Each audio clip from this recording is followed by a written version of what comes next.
What is going on, guys? Commodore Labs here today, bringing to you guys my 500-man Commander special, aka my top 10 favorite anime. Now, this has been a list I've been wanting to comprise for myself ever since, long before I even got into, doing YouTube, before I even had a YouTube channel. I've wanted to make a list like this for a long time, and I figured to myself, what would be a good way to celebrate 500-man Commander status instead of just doing like a live stream or something? I figure, you know what, I'll make a list, show off my top 10 anime. Again, I'm going to say this as a disclaimer, this is my top 10, not Watch Mojo, not my anime list, not even IGN. This is Commodore Labs' top 10 anime list. So if you guys have your own list you want to leave down in the comment section below, feel free to do so at the end of the video. But with that being said, let us jump into the Commodore's own top 10 anime list.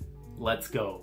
Now, coming in at number 10, we have Golden Boy. Now, honestly, this might be a comedy series, but it is easily one of the best comedy series that I've gotten to watch when it comes to anime, because for only 6 episodes under an OVA format, Golden Boy is a series filled with ecchi comedic moments in such a way that leaves you dying of laughter after finishing an episode. Following the life of Kentaro Ue, who is an expert in part-time work as he travels throughout Japan in search of employment, he is literally every guy who becomes love-struck every time he encounters a beautiful woman. And in his case, he stumbles upon plenty of beautiful women over the course of the series. He starts off as a nuisance for his co-workers whenever he starts at a new job, to eventually earning their admiration for his work at the end of the day. Kentaro is a good man and definitely one of the best short series protagonists I've encountered in my time as a fan of anime. So, how do you like my swimming? Now, coming in at number 9, we have Samurai Champloo. Rap, kick-ass fights, comedy, and episode 23 are some of the reasons why I love this series. Samurai Champloo is a great mix of historical Edo period backdrops with modern styles and references such as the influence of hip-hop, which is a huge trait for the vibe of the story. One of the best episodic series with easily one of the greatest soundtracks in anime history, thanks to the late great Nujabes. The only reason I don't have Champloo any higher than the number 9 is because of my feelings on the final scenes of the anime, which I won't get into because of spoilers, but if you have watched Samurai Champloo and you know where I'm coming from, you'll understand what I mean. So coming in at number 8, we have JoJo's Bizarre Adventure. If you know me, I'm a huge fan of JoJo's Bizarre Adventure. Part 7 greatness, which needs to be adapted before my grandkids have grandkids in the year 2060, if you know what I mean. The only reason why this isn't any higher on my list is because parts 1 and 3 are on the back end of my favorite parts in the entirety of the story. Not to mention that the current adaptation of JoJo is only up until part 4. Had we gotten up to part 7 somehow, this could probably easily be somewhere in my top 5, maybe in my top 3 just off one part alone. Part 7 is amazing. It needs to be seen by the entire world. But until then, we must wait. David Productions, just don't keep me waiting for too long. Please, just don't. Now, coming in at number 7, we have Gurren Lagann. I could just say the words episode 8, and that's enough for any Gurren Lagann fan to say. Or when people actually remember what happened in that episode, they're gonna all be like, yeah, you know what I mean. Gurren Lagann is a terrific series overall, despite in my opinion having a slow start. Gainax created arguably one of the best anime series in the 2000s that set the standard of quality expected in anime going forward. A story of hope and inspiration filled with sorrow, picking yourself back up and continuing to fight against the entire universe. Literally the entire universe. Like, you have no idea what I mean by that context. If you've seen Gurren Lagann, you know what I mean. Literally the entire universe, in one of the greatest scaling battles to this day when it comes to anime. At number 6, we have Hajime no Ippo. There are times where I find myself wanting to jump into the gym and start bashing away at the punching bag every time I finish watching a fight in this series. The adrenaline rush is something out of this world. You have a main character who starts off weak and hopeless and is now able to stand toe-to-toe with the very best in Japan and especially across the globe.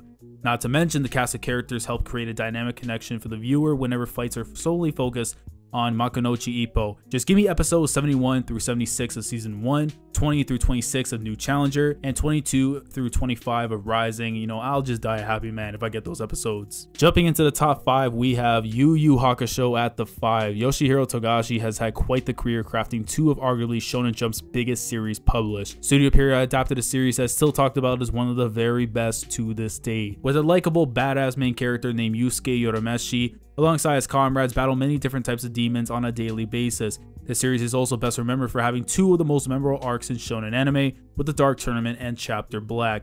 Had Togashi been allowed to handle things more appropriately towards its end, this would be without a doubt a top 3 contender in anybody's list. At number 4, we probably, when it comes to sports series and stuff, this is the highest of the highest when it comes to my list. And, you know, it has to be in my top 5 because coming in number 4, we have Haikyuu. Haikyuu is another fantastic sports series that only continues to get better after each passing episode. While some may feel that the first 6 to 12 episodes offer a slow start, the second the series dabbles into the matches where people begin to understand why this series is earning the praise that it does. Production IG have a masterpiece in the making in their hands with the way the series has been doing, both with the anime and the manga. It is destined to be a series to remember when all is said and done. Top 3. Now, coming in number 3, we have Hunter x Hunter, specifically the 2011 adaptation. From the middle of 2013 up until its completion, I had the chance to watch this series weekly, and my lord, this was one hell of a journey. Because what seemed like a lighthearted first few episodes ended up taking a dark turn as the story progressed. Top of the line animation along with a soundtrack that brought the characters and their stories to life, with defining moments that left us with some of the greatest moments ever created in anime history. And to think that while the conclusion of this anime was a fitting end, we can only imagine how much more amazing the story would be if we only had gotten more content to look forward to. Number 2, we have Gintama. With the way things are being set up for Gintama's final season, we are looking at possibly the conclusion of one of the best anime series in anime regardless of genre. Arguably one of the most diverse series with a wide range of scenarios that invoke various forms of emotions. Sunrise Studios' handling of Hideaki Sorachi's hit series has captured the hearts of many fans around the world. To tell a gripping story, that miniseries spent hundreds of episodes, just to get the message across.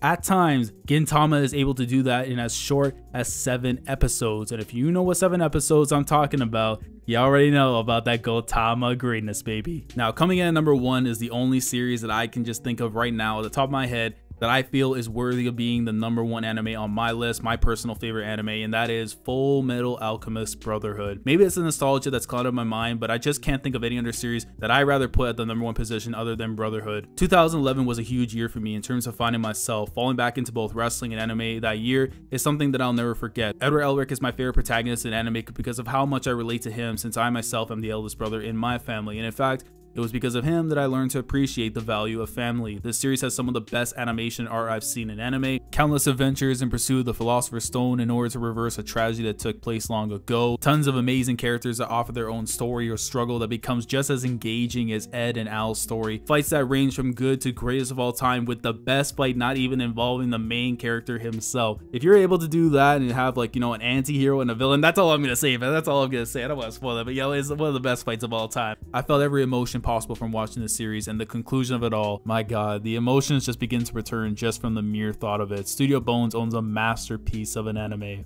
and yes, it is indeed the greatest of all time and worthy enough of being my number 1 anime. Alright, so that pretty much concludes the top 10 list. So hopefully you guys did enjoy this video. I've been wanting to make this for a long time, not just because of the fact of just hitting the 500 man commander status. It's just more the fact that I've wanted to make this video. I wanted to let you guys know what I feel deep down in myself is my favorite series, my own top 10, stuff that, I've seen over my time as an anime fan, and maybe some series that are in my top 10 that you probably never seen before, something like a Golden Boy. You probably want to say, hey man, I want to check this out, and it's only 6 episodes. 6 episodes of greatness. You want to go check that out. If you want to see even Samurai Champloo, you can do that as well, and then going all the way down to stuff like Gurren Lagann, Yu Hakusho, Hunter x Hunter, Gintama, and then Haikyuu, and then eventually lead into Full Metal greatness. So with that being said, guys, hope you guys enjoyed this video. If you did, let me know your thoughts down in the comment section below with your own list. If you guys liked the video, leave a like on it if you enjoyed it. And if you're new to the channel and you want to consider subscribing, hit that red button down there below. And with that being said, I will catch you guys over in the next video. So, Commodore Laz signing off. Thank you again so much for watching. And as always, take care.